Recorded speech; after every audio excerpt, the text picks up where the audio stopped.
Petit disclaimer avant de commencer cette vidéo, je me suis beaucoup demandé s'il fallait que je la sorte ou pas. Pour faire la review de ce produit-là, il fallait que je puisse le caser quelque part. Il se trouve que c'est un VAE. Il est vendu comme un vélo à assistance électrique.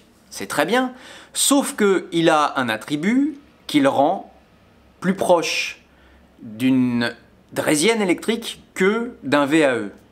Et c'est le moment de te rappeler qu'une draisienne électrique, même si tu peux en trouver sur le territoire français à vendre, c'est interdit à rouler. En aucun cas, une draisienne électrique ne peut être autorisée parce que, même si elle a des pédales en vérité, parce que une gâchette suffit à l'actionner. Je crois que j'ai rien à ajouter, on peut regarder la vidéo sachant ce que je viens de te dire. Maintenant, si tu achètes cet objet, c'est en connaissance de cause. Maintenant, je peux te le présenter. Et ça résume aussi pourquoi tout paraît pas très clair dans ma présentation. Voilà, on y va. La version courte de la vidéo d'aujourd'hui, c'est que tant bien que mal, je vais essayer de te présenter ce vélo en essayant de le remettre dans son contexte, en essayant de comprendre son placement sur le marché. Parce qu'il faut bien comprendre que des vélos électriques au prix auquel est affiché celui dont on va parler, il n'y en a vraiment pas beaucoup sur le marché. Alors clairement, si tu veux un bon vélo qui te donne du plaisir en roulant, qui est fait avec des matériaux de qualité, tu peux couper cette vidéo parce que celui-là, il t'est pas destiné. Par contre, si toi, ce que tu veux, c'est un truc utilitaire pour faire doucement des petits trajets en mode intermodalité, que t'as pas plus que 600 € à dépenser, alors ce vélo peut t'intéresser. Et en plus, il te fera faire tes premiers tours de roue dans la micromobilité.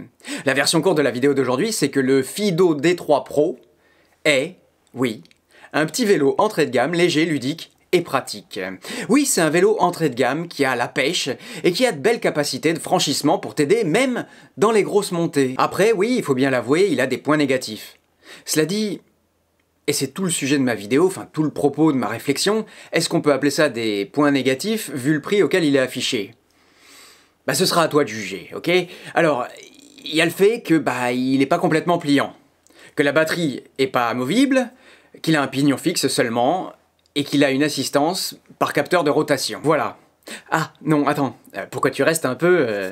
je te parlerai à un moment dans la vidéo d'une fonction surprise que possède ce Fiido-là. Alors, pour la version plus longue et plus détaillée de la vidéo, justement, reste avec moi, c'est parti!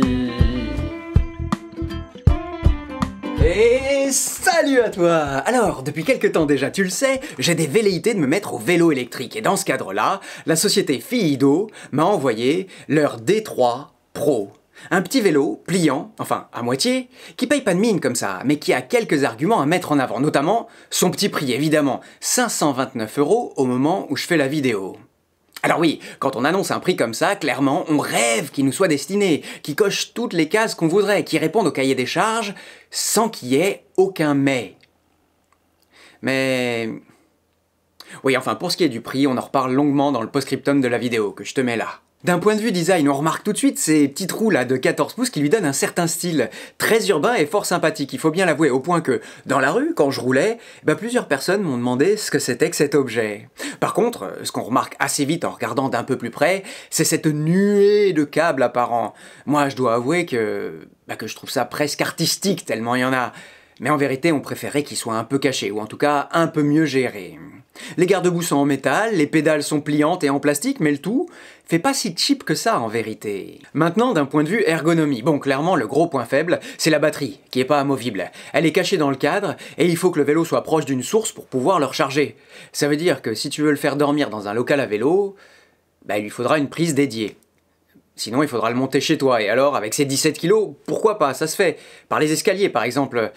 Mais une fois en haut, si t'as un petit appartement ou une petite entrée, voilà, juste, tu pourras pas le plier complètement. Oui, tu peux plier le guidon, les pédales, mais on n'a pas la possibilité de le plier sur lui-même ou en son centre, pour gagner encore un peu de volume. Mais bon, ça, c'est pas un avis de ma part, c'est juste une donnée. Mais pour moi, c'est vraiment pas rédhibitoire. Disons qu'il vaut mieux le ranger contre un mur, plutôt que dans un casier. Ensuite, on a un guidon ajustable en hauteur de 87 cm à 1 mètre, une selle ajustable de 63 cm à 1 mètre. Et pour l'ergonomie, il y a un truc qui me plaît vraiment. Dans le tube de selle, là, tu vois, quand on dévisse l'embout, ils ont caché, tiens-toi bien, une pompe à pied. Ce qui fait que, où que tu sois, t'as toujours ta pompe avec toi. Et ça, franchement, je trouve ça sympa. Donc jusque-là, pour le design et pour l'ergonomie, à ce prix-là, franchement, ça va. Je t'ai dit, il fait pas cheap quand tu le regardes, t'es même content quand tu le déballes. Maintenant, sur la route, encore une fois, je t'ai déjà dit, c'est pas vraiment un vélo fait pour ceux qui veulent pédaler. Il est fait pour ceux qui veulent aller d'un point A à un point B sans vraiment transpirer. Et pour ça, il fait le boulot, c'est vrai. Les petites roues offrent une belle maniabilité, mais évidemment, on perd en stabilité. Mais la stabilité, encore une fois, pour les petits trajets quotidiens en roulant tout doucement, comme ça ira très bien. Alors attention, évidemment, avec ces petites roues-là aussi, t'as un centre de gravité très très bas, donc dans les virages, il faudra pas trop s'engager. Cela dit, je te l'ai dit et je te l'ai répété, pour rouler doucement, ça va. La selle est bien grande et large et confortable, la position de conduite est bien gérée, quoi qu'ils disent que ça peut convenir aux personnes jusqu'à 2 mètres. Pour le coup, je sais pas, j'irais même jusqu'à dire que j'ai de sérieux doutes. On a des freins à disque mécaniques qui font bien le travail, mais encore une fois, un cycliste exigeant verra tout de suite la différence de qualité entre ses freins et d'autres plus prisés. Pour rouler, on a un pignon fixe qui nous amène à peu près autour de 20 km/h. Encore une fois, je te dis, c'est à peu près équilibré tout ça. Et on a une assistance à capteur de rotation, avec 3 modes d'assistance qui changeront la vitesse jusqu'à laquelle l'assistance va t'accompagner. Pour ce qui est de l'assistance, par capteur de rotation, il faut donc que le pédalier tourne pour que l'assistance se déclenche. En gros, sur un vélo comme ça, pas vraiment besoin de pédaler pour avancer. L'exercice peut se réduire finalement à faire tourner le pédalier pour leurrer l'assistance qui de toute façon va se lancer. Je sais pas si tu vois ce que je veux dire. T'es là, tu donnes un mouvement, peu importe, hein. Et puis il va dire « Ah, ça y est, ça tourne !» Bzzzt. Et d'un coup, tu sens qu'il y a le petit scooter qui se met en route. Je sais pas comment te décrire. C'est vraiment ça. Tu crois que tu vas pédaler, et puis... Ah, pardon. T'arrêtes de pédaler, lui dit « Ah, ça y est, l'assistance est terminée. » Du coup, d'abord, il y a une sacrée latence entre le moment où tu pédales et où l'assistance arrive, et le moment où tu arrêtes de pédaler, et le moment où l'assistance arrête de t'aider. Bon. Du coup, on remet dans le contexte. Encore une fois, tu fais tourner, et ça se met à avancer. Encore un exemple où finalement c'est pas terrible comme objet, mais à 500 €, on peut pas vraiment lui reprocher. Tu sais, moi je parle rarement du prix dans les objets, mais là, c'est quand même une énorme donnée, et c'est autour de tout ça que ça va tourner. Donc oui, t'as une assistance, mais comme je viens de te le décrire, si jamais t'es dans des situations un peu difficiles, où tu dois un peu tourner, puis freiner, tout ça pour te faufiler, l'assistance elle va être un peu paumée, et puis toi, pareil. C'est-à-dire que ça va commencer à accélérer au moment où toi tu voulais freiner. Tu sais, si c'est très serré, si t'accélères un peu, lui il se met en route une seconde trop tard, sauf que toi une seconde plus tard, c'est le moment où t'avais déjà commencé à freiner. Je sais pas si tu vois ce que je veux dire. Bref, le gros problème de ce genre de choses, c'est que si t'es à l'arrêt, tu seras pas aidé. Oui. 0 plus 0, c'est la tête à Toto. Si ça tourne pas, il n'y a pas d'assistance. D'accord? Contrairement, tu sais, au capteur de pression, où si tu t'es à l'arrêt et que tu mets de la pression sur la pédale, fais « Ah, oui, il a besoin d'aide » et il vient t'aider. Tu vois l'idée? Et typiquement ça, en démarrage en côte, aïe, ça fait mal. Eh oui, parce que si tu peux pas, si t'es debout sur la pédale, mais que la montée est trop forte et que du coup le pédalier peut pas tourner, l'assistance n'arrivera pas. Sauf que je t'avais promis une petite surprise, si on regarde bien, on voit les poignées se ressemblent pas à droite et à gauche. C'est parce que à la main droite, on a un accélérateur, comme sur un scooter. Alors ça c'est super, mais en France c'est illégal à souhait. Un VAE, c'est un régime particulier de véhicule, vélo à assistance électrique. Et dans cet intitulé, c'est le mot assistance qui est important. Bah oui, parce que sinon c'est un vélo électrique sur lequel tu pédales pas. Ça a aussi un nom ça. C'est un scooter électrique. Alors pour être complet, dans la loi, sur un VAE, on peut avoir ce genre de dispositif qu'on appelle une aide au démarrage. C'est bien. Je dirais même que c'est essentiel. Mais pour être légal, il doit, en tant qu'aide au démarrage uniquement, se couper à 6 km/h. Et là, là, il continue de rouler. Encore une fois, selon l'endroit où on se place, c'est bien ou c'est pas bien. En tout cas, c'est illégal.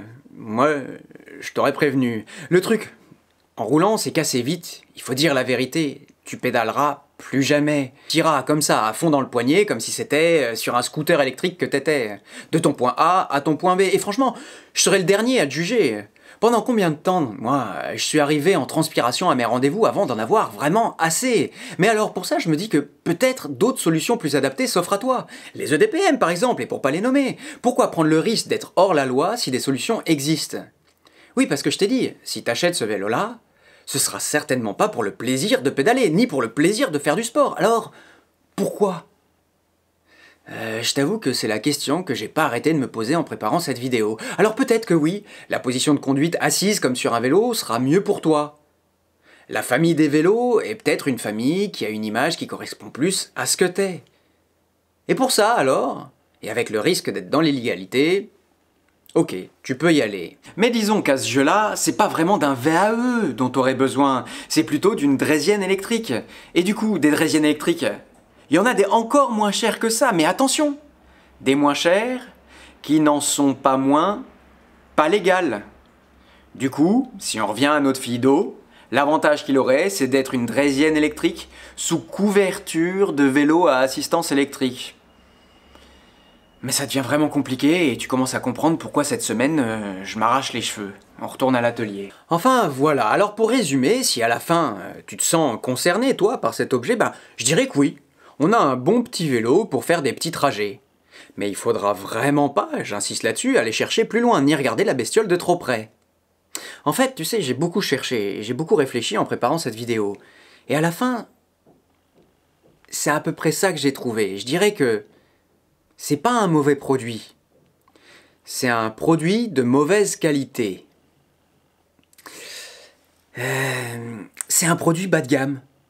Mais pour un produit bas de gamme,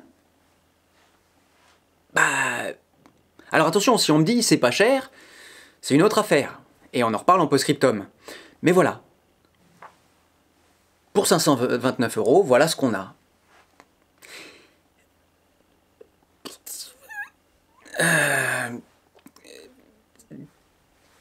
Je sais pas. Une dernière chose avant de terminer. En cas de pépin, oui, ça peut arriver. Et on sait que partout, il y a des accessoiristes, non, des ateliers pour réparer les vélos. Mais si t'arrives avec un machin comme ça, comment on te recevra? Je sais pas. Du coup, oui, le risque, c'est que si jamais ça marche pas, c'est poubelle et faut en racheter un. C'est un peu le problème de ces objets-là, selon moi, c'est à usage unique, et puis voilà. Donc, il faut bien savoir ce qu'on veut avant de se lancer. Et j'espère à la fin de cette vidéo que tu me comprends un peu, que tu comprends pourquoi je suis un peu mitigé. Parce que oui, c'est difficile de juger quand la principale caractéristique d'un vélo, c'est son bas prix. Après, à partir du moment où on a accepté de se payer ce prix-là, on peut plus se plaindre. Si demain je te présente un vélo à 2500, 3000, 3500 € et qu'il a des défauts, on dira non mais attends, ils sont gonflés. Là, on peut rien leur reprocher en vérité. Tu comprends ? Voilà, maintenant cette vidéo est terminée. Alors si elle t'a un peu aidé, hésite pas, tu peux la liker et la partager sur les réseaux pour la faire exister. Et puis, hésite pas, vraiment, au-delà du référencement YouTube, à me dire en commentaire ce que tu penses de ce genre d'objet.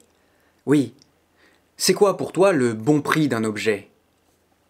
Vraiment, ça m'intéresse et on en reparle en post-scriptum. Voilà, pour ce qui est de cette vidéo, allez.